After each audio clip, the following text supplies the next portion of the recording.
প্রিয় দর্শক, আসসালামু আলাইকুম। সবাইকে আমন্ত্রণ জানাচ্ছি বাংলা ভিশনের প্রতিদিন আয়োজন সংবাদ বিশ্লেষণ ধর্মী অনুষ্ঠান ফ্রন্ট পেজে। সাথে আছি আমি ইমরুল কায়েস। আজ আমাদের সাথে আলোচনার জন্য স্টুডিওতে রয়েছেন বিএনপি চেয়ারপারসন উপদেষ্টা জনাব নজমুল হক নান্নু। মিস্টার নান্নু, আপনাকে স্বাগত জানাচ্ছি।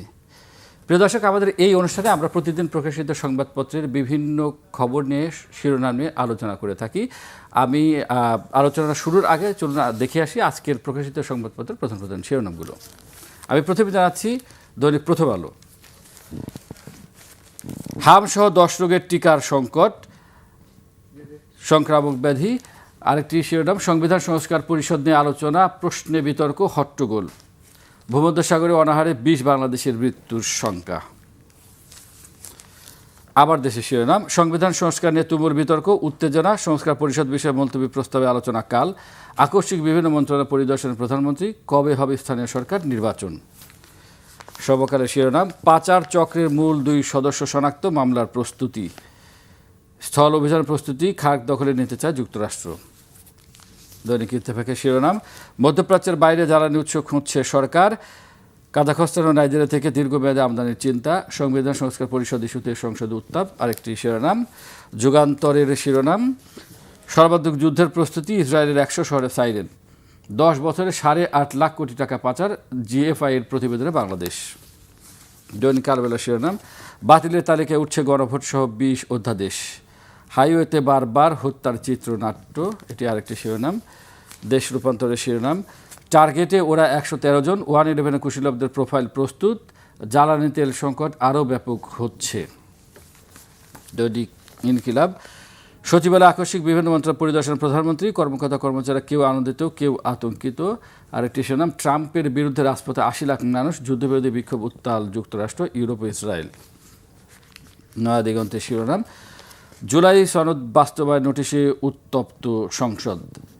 আরেকটি শিরোনাম, সাবেক সেনা কর্মকর্তা মাসুদ ও মামুন খালেদকে ট্রাইব্যুনালে আনার নির্দেশ। কালের কণ্ঠ, টিকা অব্যবস্থাপনার বলি শিশুরা, সংবিধান সংস্কার পরিষদ ইস্যুতে সংসদে উত্তেজনা। বাংলাদেশ প্রতিদিন, সংসদ আবারও উত্তপ্ত, টিকা সংকটে হামের বিস্তার। মানব জমিন, সচিবালয়ের দরজায় কড়া নাড়লেন প্রধানমন্ত্রী। বণিক বার্তা শিরোনাম, জ্বালানি কিনতে জুনের মধ্যে প্রয়োজন হবে বাড়তি $3 বিলিয়ন। মার্কিন সামরিক কৌশলের বিপরীতে ইরানের আর্চ ডিফেন্স, 4 সপ্তাহে স্থল অভিযান প্রস্তুতি পেন্টাগনের। The Daily Star, austerity steps in the works, saving power energy. আরেকটি শিরোনাম, at least 38 children dead in measles outbreak.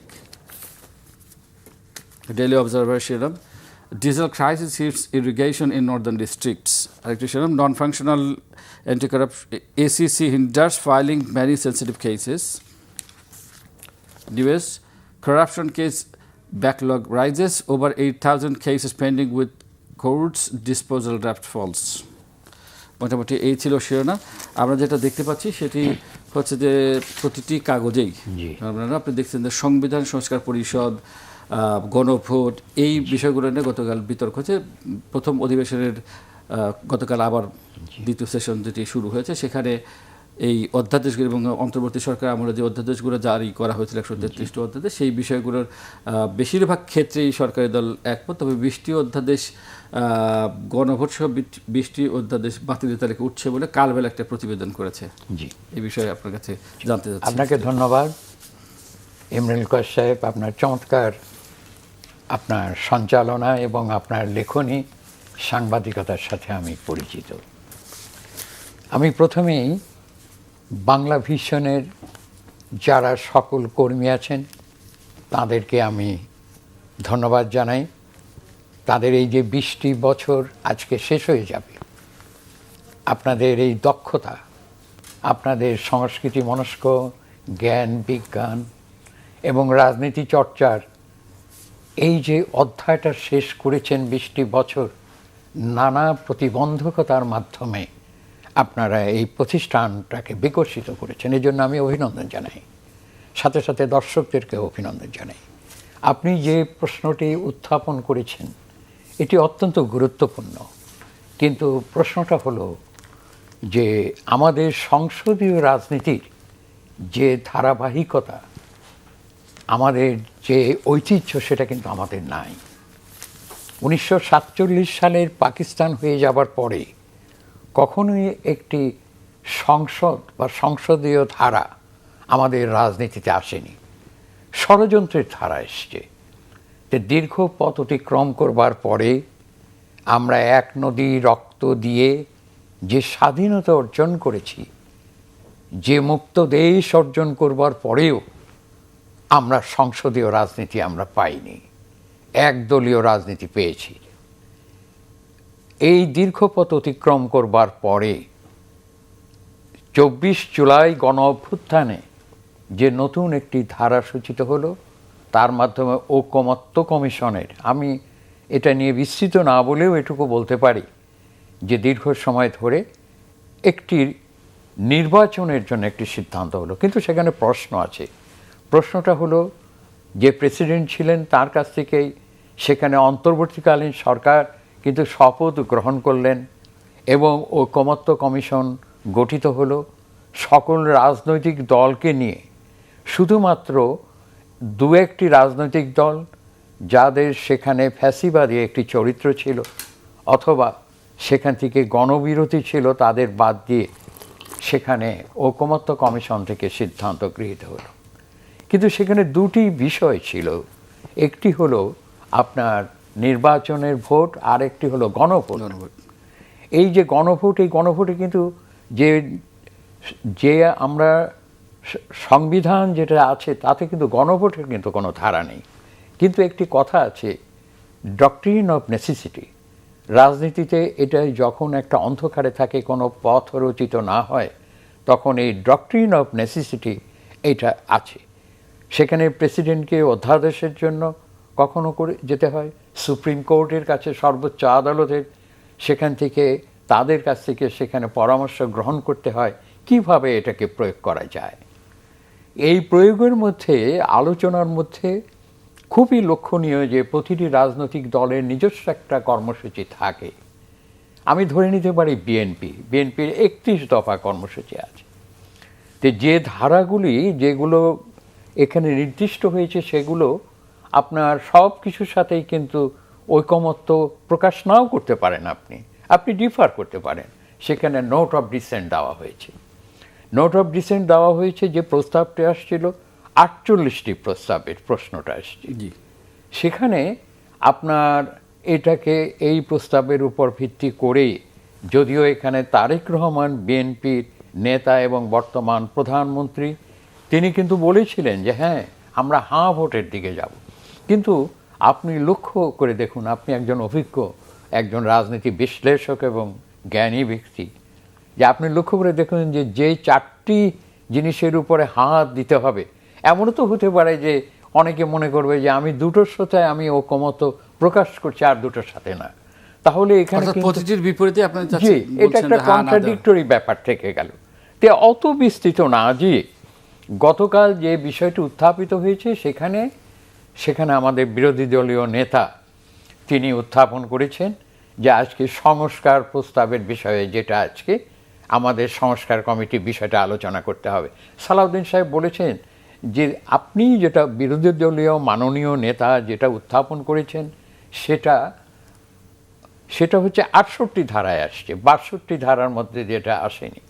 তবে মাননীয় স্পিকার যদি মনে করেন তাহলে এটা সংশোধিত করে বিরোধী দলীয় নেতা যদি উত্থাপন করেন তাহলে সেই বিষয়ে আলোচনা হতে পারে। এটা কিন্তু বলা হয়েছে যে আগামীকাল মঙ্গলবারে এটা আলোচনা হয়ে সম্ভবত এর একটা সমাধানের পথ রচিত হবে। আপনি নিশ্চয়ই স্বীকার করবেন যে আমরা একটা গণতন্ত্র যে একটা লক্ষ্যে উপনীত হতে চাই। অনেক সময় দেখা যায় যে কোনো বিষয়ে একটি দল ডিফার করছে, আলাপ আলোচনার মাধ্যমে এবং সত্যিকার অর্থে একটা ঐকমত্য প্রকাশ করা যেতে পারে। কিন্তু অহেতুক উত্তেজনা প্রকাশ করে এবং পার্লামেন্টের বিধিবিধান লঙ্ঘন করে সেখানে কিন্তু কথা বলে সময় ব্যয় করার কোনো অর্থ নেই। আপনি নিশ্চয়ই একমত হবেন। আর যে কথাটা আমি বলেছি যে এর তো কোনো ধারাবাহিকতা নাই। আমাদের সংসদে এবার অনেক নতুন এখানে সদস্য হয়েছেন, তাদের অনেক পড়াশুনো অধ্যয়ন এবং তাদেরকে কিন্তু প্রচেষ্টা অব্যাহত রাখতে হবে কিভাবে পার্লামেন্টকে প্রাণবন্ধ করা যায়, বিরোধী দল এবং সেখানে সরকারি দল। আর স্পিকারের কিন্তু আরেকটি কথা হলো, স্পিকার হলেন অভিভাবক। যখন পার্লামেন্টের স্পিকার থাকবেন তিনিই প্রধান, কিভাবে এটাকে পরিচালিত করতে হবে, কিভাবে সেখান থেকে সকলকেই সমান অধিকার দেওয়া যায়, সেটা স্পিকারকে লক্ষ্য করতে হবে। এই হচ্ছে আগামীকাল আমরা আশা করি যে এটার একটা সমাধান হবে। আপনি বলছেন যে সংসদকে প্রাণবন্ত রাখতে হবে। আপনি নিশ্চয়ই লক্ষ্য করেছেন যে গত পরশুদিন জি মাননীয় প্রধানমন্ত্রী তার দলের জি। সংসদ সদস্যদের, বিশেষ করে যারা ইয়াং সংসদ সদস্য, তরুণ সংসদ সদস্য রয়েছেন, এমন 45 জনকে নিয়ে তিনি কেন্দ্রীয় কার্যালয়ে, বিএনপির কেন্দ্রীয় কার্যালয়ে বৈঠক করেছেন। এবং সেখানে ভেতরের খবর যেটা দেখা গেছে যে তাদেরকে আসলে কিভাবে সংসদে প্রাণবন্ত করা যায়, কিভাবে কথা বলা যায়, কিভাবে বিভিন্ন ধারা উপধারা আইন বিষয়ে বক্তব্য রাখা, সেই বিষয়গুলো সেখানে বলা হয়েছে। এই বিষয়টিকে নিয়ে কি বলবেন? আপনি যেহেতু বলছেন যে প্রাণবন্ত করা যায়, এবং নতুন সংসদ সদস্য অনেকেই রয়েছেন। এবং একটি জিনিস লক্ষ্য, চমৎকার কথা বলেছেন, একটি জিনিস সত্যি লক্ষণীয়, সেটা হলো যে গতকালের এই বিতর্কের আগেই কিন্তু প্রধানমন্ত্রী নিজেও কিন্তু একজন নতুন সদস্য, কিন্তু তিনি আগে থেকেই কিন্তু বুঝতে পেরেছেন যে আমাদের এখানে যে বিপুল সংখ্যক নতুন সদস্য এসছে, তরুণরা এসছে, তাদের একটা অভিজ্ঞতার জন্য আমাদের একটা প্রশিক্ষণের একটা কিছু দরকার। সেটার জন্যই তিনি কিন্তু এই আয়োজনটা করেছেন। এবং এই আয়োজনটা করার ফলে অনেক একটা নতুন একটা অবস্থার সৃষ্টি হয়েছে, কি যে পার্লামেন্টের বিষয়গুলোকে শিখতে হলে এই প্রশিক্ষণ বা এই অবস্থানে যাওয়া থাকে, সেটা কিন্তু হয়েছে। এবং তিনি নিজে করে 2 দিনের প্রশিক্ষণ, হ্যাঁ এটা হয়েছে, এটা খুবই ভালো একটা বিষয়। আবার বিরোধী দল, হ্যাঁ, সকলের জন্য হয়েছে, এবং আমরা আশা করি এই ধারা অব্যাহত থাকবে। আরেকটি বিষয় কিন্তু আপনি দেখুন যে বর্তমান প্রধানমন্ত্রী কিন্তু খুব বেশি প্রচারের দিকে আসছেন না, উনি অন্যদের দিয়ে কাজ করিয়েছেন। এবং আমার যে ধারণা, সকল মন্ত্রী তারা রীতিমতোভাবে তাদেরকে বলে দেওয়া হয়েছে, কিন্তু আমি কিন্তু আপনাকে আগেই বলছি যে এটা আমার ধারণা, সকল মন্ত্রীদের বলে দেওয়া হয়েছে আপনারা কাজ করুন, নিয়ম মানুন, এবং আপনারা যাদেরকে কর্মস্থলে বিভিন্ন জায়গায় যদি নিয়োগও দেন, তাহলে সে সৎ কিনা, যোগ্য কিনা, সেই বিষয়টিকে আপনারা সবসময় খেয়াল রাখবেন এবং মনিটর করবেন। সব বিষয় কি যে আমার উপর নির্ভর করে থাকতে হবে তা নয়, আপনাদের স্বাধীনতা আছে। এটা কিন্তু প্রধানমন্ত্রী নতুন একটি অবস্থান সৃষ্টি করেছেন, যার ফলে হবে কি আমাদের এখানে দুর্নীতি যেটার একটা লাগাম ধরা যাবে, এবং যোগ্যতা আছে কিনা, কাজ করছেন কিনা, সময় মতো অফিসে আসছে কিনা, এবং সকলেই দায়িত্ব পালন করছে কিনা, এ সম্পর্কে প্রধানমন্ত্রীর স্পষ্ট একটি বক্তব্য সকলকে দেয়া আছে বলে আমার ধারণা। যেহেতু আপনি লক্ষ্য করেছেন, বিশেষ করে মন্ত্রিসভা যেটি গঠন হয়েছে, আমরা দেখলাম যে কারো 3-4টা মন্ত্রণালয় দেওয়া হয়েছে, নতুন এমপি হয়েছেন, নতুন সংসদ সদস্য হয়েছেন। তো এই কাজের ভারে তারা তাদের দায়িত্ব সঠিকভাবে পালিত হবে কিনা, এ নিয়েও কিন্তু এক ধরনের আলাপ আলোচনা আছে। এই বিষয়টা কিভাবে দেখবেন? আপনি এটা ঠিকই বলেছেন যে এক একজনের অনেকগুলো মন্ত্রণালয় দেওয়ার ফলে হয়েছে কি যে এই যে ভারসাম্য রক্ষা করতে হয়, এই ভারসাম্যটা কিন্তু রক্ষা করা সম্ভব হয় না। আমি একটি উদাহরণ দিই, আপনি নিশ্চয়ই আপনি জিনিসটা লক্ষ্য করেছেন। এবার ঈদের সময় হয়তো মন্ত্রী মহোদয় বলছেন যে বাসের ভাড়া বা অন্য কোনো পরিবহনের ভাড়া, যানবাহনের ভাড়া কম নেওয়া হচ্ছে, মোটেই বাড়ানো হয়নি। আমি নিজের অভিজ্ঞতা বলতে পারি, একেবারে খুবই সত্য, প্রমাণ আছে, যে ধরুন এখান থেকে পাবনায় যাওয়ার ফলে হয়তো এসি বাসে কেউ যাচ্ছে 600 টাকা, সেখানে 1200 টাকা নিয়েছে। এবং সত্যি তাই, 1200 টাকা নিয়ে টিকিট দিয়েছে, আবার আসার সময় 2000 টাকা, মানে 1200 টাকা নিয়েছে, মানে একটা টিকিটে, দুটোতে 2400 টাকা। আবার আসার পথে হয়তো দেখা যায় দুটো টিকিটে 2000 টাকা। কোনো একটা ধরুন লাইন, যে লাইন মানে একটা বাস লাইন যেটা তারা ব্যবসা করছে, কোনো কোনো জায়গায় বেশি নিয়েছে, আবার কোনো কোনো জায়গায় সঠিক ভাড়াও নিয়েছে, হয়তো নিয়েছে, আমি জানি না ঠিক। তো এই বিষয়গুলোকে একজন মন্ত্রীর এই একটি আপনি যেটা বললেন একটা মন্ত্রণালয় নয়, হয়তো তার হাতে আরও অনেকগুলো মন্ত্রণালয় আছে। সুতরাং এতগুলোর ভারসাম্য কীভাবে রক্ষা করবেন? আমরা জানি যে কিছু কিছু আছে এমন কিছু কিছু শ্রমিক নেতা বা এমন কিছু নেতা আছে যারা পার্লামেন্টে এসছেন, তাদের কিন্তু এই পরিবহনের উপরে তাদের যথেষ্ট অভিজ্ঞতা আছে। সেটা আপনার স্থল পরিবহন হোক অথবা জলযান হোক, মানে নৌ অথবা স্থল যে কোনো জায়গায় হোক, অসাধারণ অভিজ্ঞতা আছে। তারা কিন্তু বিষয়টাকে ভালো মতো বোঝেন, যে সরকার সেটা বিবেচনা করবেন কিভাবে তারা দায়িত্ব প্রতিপালন করবেন। তা আপনি ঠিকই বলেছেন, একজনের উপর এতটা ভার চাপালে তার পক্ষে ভারসাম্য রক্ষা করে সেখান থেকে মন্ত্রণালয় এবং দায়িত্ব প্রতিপালন করা অত্যন্ত একটা কঠিন কাজ বলে বিবেচিত হবে। যে আমরা আবার একটু সংসদের বিষয়ে ফিরি, যেহেতু অধিবেশন চলছে। আমি আপনাকে প্রথমে প্রশ্ন করেছিলাম, কালবেলা একটা শিরোনাম করেছে যে গণভোট সহ 20 অধ্যাদেশ বাতিলের তালিকায় উঠছে। অর্থাৎ এই প্রতিবেদনে যেটি বলার চেষ্টা করা হচ্ছে সেটি হচ্ছে যে গণভোট সহ বাকি যে 20 বিষয়ে টোটাল ডিসেন্ট আছে সরকারি দলে, সেগুলো বাতিল করে দেওয়া হবে, এরকম একটা প্রতিবেদন। আচ্ছা, কালবেলা যেটা করেছেন সেটা হচ্ছে যে তারা একটা ধারণা করছেন যে এগুলো বাতিল করে দেওয়া হবে, কিন্তু এটা হয়তো সম্পূর্ণভাবে সঠিক নাও হতে পারে। কারণ বাতিল করে দেওয়া হবে এটা আগে থেকে বলা যাবে না, এটা এখনও কতগুলো স্তর পেরিয়ে যেতে হবে। এই স্তরগুলো কি, সেগুলো পুঙ্খানুপুঙ্খরূপে আবার সেখান থেকে আবার পরীক্ষা নিরীক্ষা করে এবং পরবর্তী সময় আলাপ আলোচনার মাধ্যমে এগুলো উত্থাপিত হবে এবং তারপরে হয়তো সেখান থেকে রদবদল করে কিছু বাতিল হতে পারে। এটা একটা ধারণা মাত্র। অর্থাৎ কিছু কিছু বিষয় সবগুলো কিছু কিছু সম্পূর্ণভাবে হবে এটা আগেই বলা যায় না, তবে ধারণা করে অনেক সময় অনেক কিছুই সেখানে বলা যেতে পারে। আমরা এবার একটু হামের বিষয়ে আসি। আপনি দেখেছেন প্রত্যেকটা কাগজই তার শিরোনাম করেছে, দ্বিতীয় তৃতীয় শিরোনাম করেছে যে বেশিরভাগ শিশু যেমন হামের টিকা পায়নি, এ কারণেই তারা আক্রান্ত হচ্ছে, অনেকে মারাও যাচ্ছেন। টিকা ব্যবস্থাপনায় বলি হচ্ছেন শিশুরা, কালের কণ্ঠ শিরোনাম করেছে। এদের বিরুদ্ধে অর্থাৎ দায়ীদের বিরুদ্ধে প্রধানমন্ত্রী ব্যবস্থা নেওয়ার নির্দেশ দিয়েছেন। তো এই যে আমরা দেখি নানা সময়ে এই ঘটনাগুলো ঘটে এবং নির্দেশও দেওয়া হয়, যেটি বর্তমান প্রধানমন্ত্রী দিয়েছেন দায়ীদের বিরুদ্ধে ব্যবস্থা নেওয়ার, কিন্তু অতীত থেকে আমরা দেখেছি যে পরবর্তীতে যখন আলাপ আলোচনা থেমে যায় গণমাধ্যমে, তখন আর এই বিষয়ে কোনো কিছু দেখা যায় না, দৃশ্যমান কোনো কিছু, অর্থাৎ ব্যবস্থা দেওয়া আছে কোনো দৃশ্যমান কিছু দেখা যায় না। তো এই যে হামের টিকা আনা হয়নি বা দেয়া হয়নি, চরম একটা অবস্থা, মানে শিশুদের মৃত্যুর মুখে ঠেলে দেওয়া হয়েছে।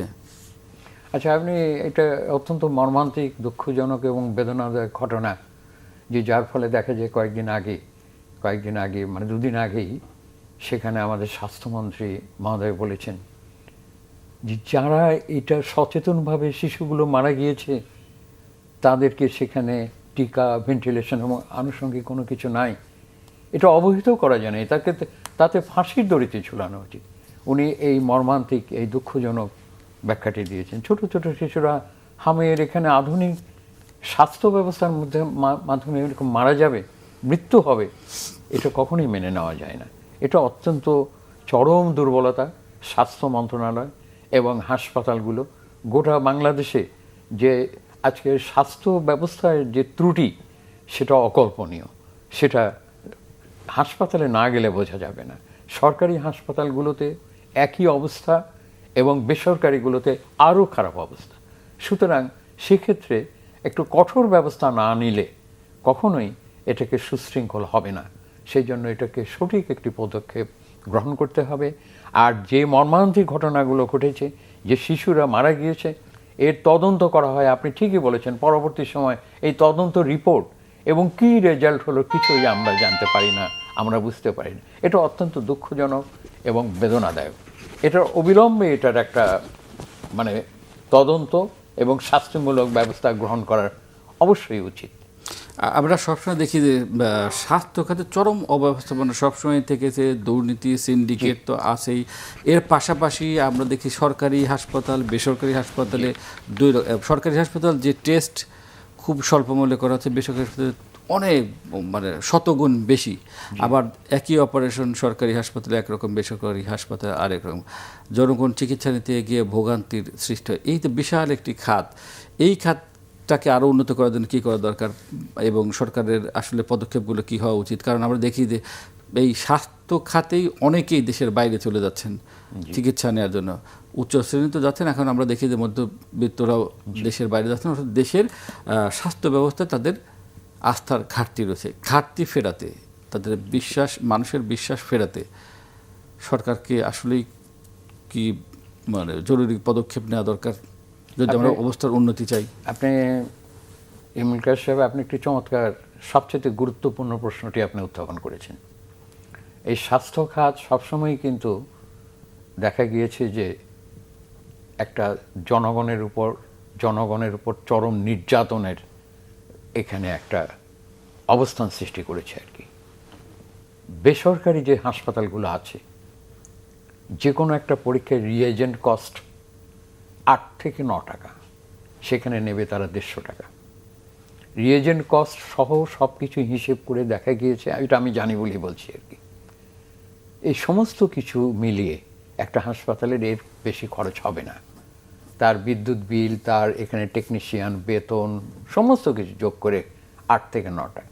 যেমন ধরেন ব্লাড সুগারের বিষয়, কিন্তু হাসপাতাল নেবে 150 টাকা, 125 টাকা, 200 টাকা এরকম। এছাড়াও আপনার যত কিছু আপনার পরীক্ষা নিরীক্ষা, প্যাথোলজিক্যাল টেস্টের এবং এক্স রে, ইসিজি, সমস্ত কিছু মিলিয়ে যে পরিমাণ টাকা নেবে, এটা একটা অসাধারণ, এটা অসম্ভব, এটা কোনো ক্রমে কল্পনা করা যায় না। কিন্তু কোনো সরকারই কিন্তু এটার বিরুদ্ধে কোনো ব্যবস্থা গ্রহণ করেনি।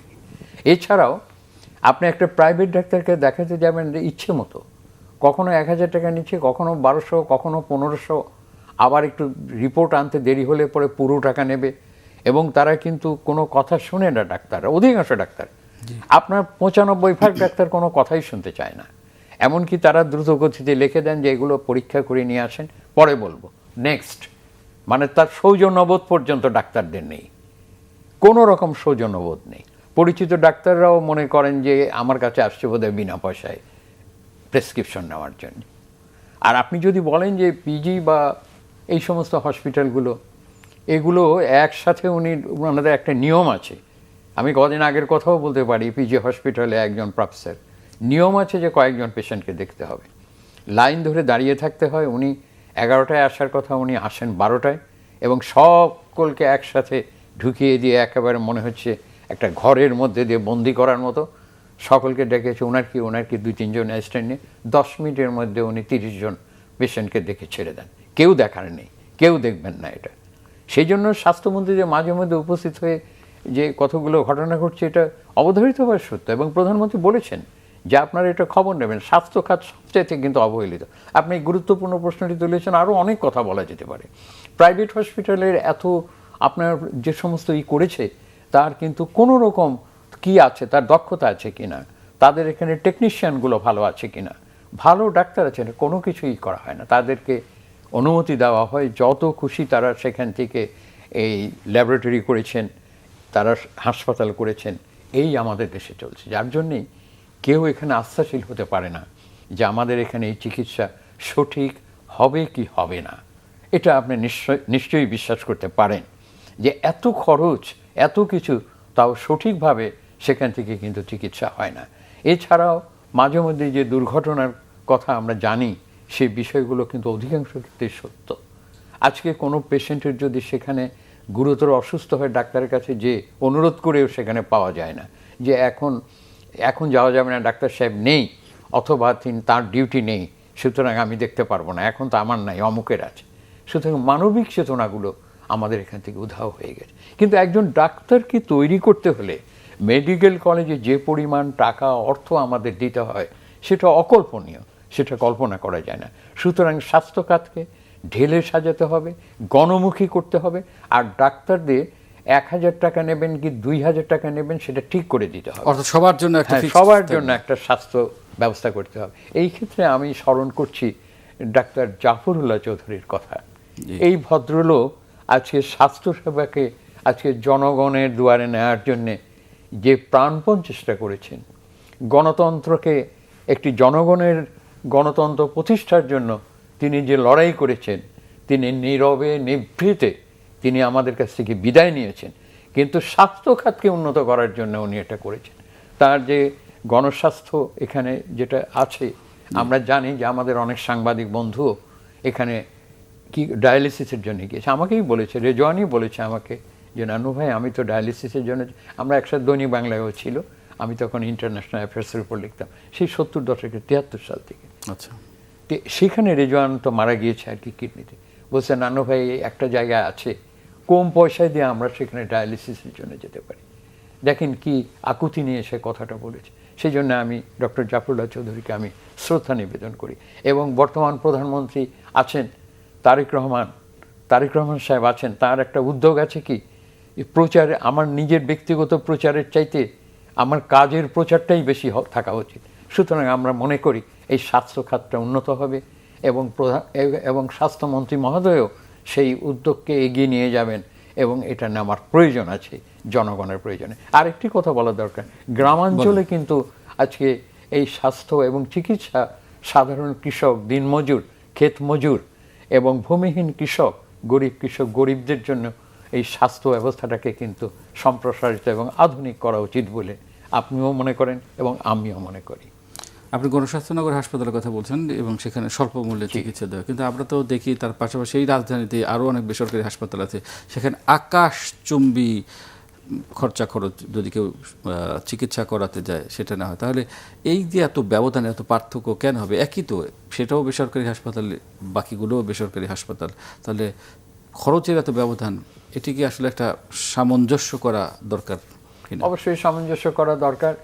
এটা স্বাস্থ্য মন্ত্রণালয়, সরকার এবং তাদের যে অধিদপ্তর আছে তারা এটা সামঞ্জস্য বিধান করছেন না। এবং সবচেয়ে বড় কথা হলো কি জানেন, আমাদের মতো দেশ যেখানে আজকে বাংলাদেশের কথাই ধরুন না কেন, সেখানে সবচেয়ে বড় রোগটি হলো দুর্নীতি। এই দুর্নীতির কথা আমরা বলছি, কিন্তু সমাজের রন্ধ্রে রন্ধ্রে এবং প্রতিটি ক্ষেত্রে আজকে দুর্নীতি এখানে রয়ে গেছে। যদি একটা ওষুধের দাম যে দামে বিক্রি করার প্রয়োজন হয়, কিন্তু সেখানে তার চাইতে অনেক বেশি দাম নেওয়া হয়। সুতরাং আজকে যদি এই সামঞ্জস্য বিধান করার জন্যে অবশ্যই সেখানে কার্যকরী ব্যবস্থা গ্রহণ করতে হবে। আপনার খেয়াল আছে নিশ্চয়ই যে করোনার সময় যে টিকাগুলো দেওয়া হয়েছিল, এই টিকায় কত টাকা গিয়েছে তার কিন্তু কোনো হিসাব নিকাশ নেই। করোনার সময় পরীক্ষা নিরীক্ষার জন্য কোনো হসপিটাল কিন্তু 5,000 টাকা পর্যন্ত নিয়েছে। করোনার পরীক্ষা টেস্টের জন্য কোনো বেসরকারি হাসপাতাল 5,000 টাকা নিতে পারে? এটা নিয়েছে অনেক হাসপাতাল নিয়েছে। পপুলার হসপিটাল নিয়েছে 5,000 টাকা লাগবে। করোনার জন্য মানুষ মারা যাচ্ছে, একটা মানবিক একটা কোনো থাকবে না? হ্যাঁ, সরকারি হাসপাতালগুলো নিয়েছে, সেখানে অনেক সময়ের প্রয়োজন হয়। তাদের ওই ধরনের ব্যবস্থা নাই যে একদিনে 10,000 সেখান থেকে পেশেন্টকে চিকিৎসা দেওয়ার মতো করতে পারে। সুতরাং সব কিছু মিলে এই অব্যবস্থাকে মোকাবেলা করার জন্যে আজকে স্বাস্থ্য খাতটা আমাদের খুব বেশি করে আপনার এখানে উদ্যোগ গ্রহণ করতে হবে। আপনাকে স্বীকার করতেই হবে যে একটা মানুষ যে পরিমাণ আয় করে, একটা শিশু যদি আজকে হাম বা অন্য কোনো কিছু যদি আক্রান্ত হয়, এই টাকাটা যে সে কোত্থেকে আনবে? 5,000, 10,000, 15,000, 20,000 হার্টের একটা রিং লাগাতে হবে, এত টাকা সে কোথায় পাবে? এই যে অমানবিক বিষয়, এগুলো আমাদের জীবনে আমরা দেখতে পাবো এই স্বাধীনতার এত বছর পরে। এটা হওয়া উচিত না। আপনি একজন অভিজ্ঞ দক্ষ বুদ্ধিজীবী হিসেবে আপনি বিদেশে চায়নায় গিয়েছেন, চায়নার চিকিৎসা দেখেছেন আমি নিজেও চিকিৎসা সেখানে নিয়েছি, এবং চীনে আপনি অনেকদিন ছিলেন, লেখাপড়া করেছেন।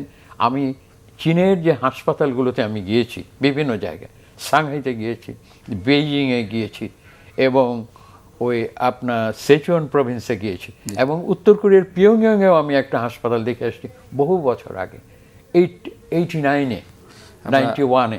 এবং কি আশ্চর্যজনক তাদের ব্যবস্থা, এটা অকল্পনীয়, বাড়িয়ে বলছি না। হ্যাঁ, বলুন। শেষ করতে হবে, জাস্ট 1 মিনিটের মধ্যে আপনি একটু বলবেন। আপনি বারবার বলছেন যে তারেক রহমান প্রধানমন্ত্রী যিনি কাজ করছেন নীরবে নিবৃত্তে, অর্থাৎ লাইমলাইটে অত বেশি আসছেন না। আমরা দেখছি যে আমাদের দেশে অন্যান্য পত্রিকা শিরোনাম করেছে যে আকস্মিকভাবে তিনি বেশ কিছু মন্ত্রণালয় পরিদর্শন করেছেন এবং সেখানে গিয়ে কড়া নেড়ে ঢুকছেন, যেটা আগে কখনো আমরা দেখিনি। এই প্রথমবারের মধ্যে দেখছি যে প্রধানমন্ত্রী এরকম সচিবালয় ঘুরে ঘুরে পরিদর্শন করছেন। এই বিষয়ে এটা আমার কাছে একটা খুব ভালো এবং মজার বিষয় লাগছে যে সকলেই মনে করবেন যে কোনো সময় প্রধানমন্ত্রী হয়তো কড়া নাড়বেন আর কি। এবং দেখুন যে তার কর্মতৎপরতা কতটুকু। আমাদের ঈদের ছুটি হলো, কিন্তু যেদিন খুললো উনি আগে ছুটির দিনেও কোনো সময় অফিস করছেন এবং উনি বিভিন্ন জায়গায় যাচ্ছেন, কিন্তু অত্যন্ত সাধারণ একটা শার্ট আর একটা প্যান্ট পরে হঠাৎ উনি যাচ্ছেন, যে একটা রুমে যে খোঁজ খবর নিচ্ছেন। এর ফলে আমরা যে নতুন একটা বিষয় পাচ্ছি, সেটা হচ্ছে এই সকলেই নিজের কাজ সম্পর্কে সচেতন থাকবেন। এবং যখন তিনি নিজে অফিসে প্রথমে যাচ্ছেন, তখন কিন্তু ওই অফিসের, শুধু ওই অফিসের না, সমস্ত অফিসের, যখন সেক্রেটারি থেকে শুরু করে যত নিচের দিকের যত কর্মকর্তা আছে সকলেই কিন্তু সেখানে যান। আমি একটা কথা মনে আছে যে যেহেতু প্রেসিডেন্ট জিয়াউর রহমানের কথা আমার বেশি করে মনে আছে, যেহেতু তার সাথে পরিচয় ছিল। আমি ওই সময়, আমরা তো ভাসানী ন্যাপ থেকে আমরা বিএনপি গঠন করেছিলাম এবং ওই সময় কিন্তু আমি অনেক কিছু লিখেছিলাম, ফ্রন্টের এগুলো সব আমাকে দিয়ে মওদুদ ভাই লিখেছে, মওদুদ ভাই এবং জাদু ভাই, মশিউর রহমান জাদু। তখন জিয়াউর রহমান সাহেব যেটা করতেন, যে মন্ত্রিসভায় বলেছেন যে আপনারা সকলেই সময় মতো উপস্থিত হবেন, আপনারা ঠিক সময়ে অফিসে আসবেন।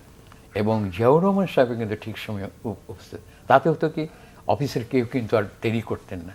এই ধারাটা বর্তমান প্রধানমন্ত্রী তারেক রহমান সাহেব বজায় রেখেছেন। আমরা আশা করি যে আমাদের মধ্যে সুশৃঙ্খলতা আসবে এবং অফিসের ডিসিপ্লিনটা আরও বাড়বে আর কি। এটা আমরা আশা করি। তারেক রহমানের এই উদ্যোগ অবশ্যই অভিনন্দন জানানো উচিত। জি, ধন্যবাদ নজমুল হক নান্নু চমৎকার আলোচনার জন্য। প্রিয় দর্শক, দেখতে দেখতে আমাদের অনুষ্ঠান একদম শেষ প্রান্তে চলে এসেছি। ফ্রন্ট পেজ প্রতিদিন সকাল 9:20 থেকে 25 মিনিটের মধ্যে প্রচার হয়। দেখার আমন্ত্রণ জানিয়ে আজ এখানেই শেষ করছি। সবাই ভালো থাকুন, সুস্থ থাকুন, আল্লাহ হাফেজ।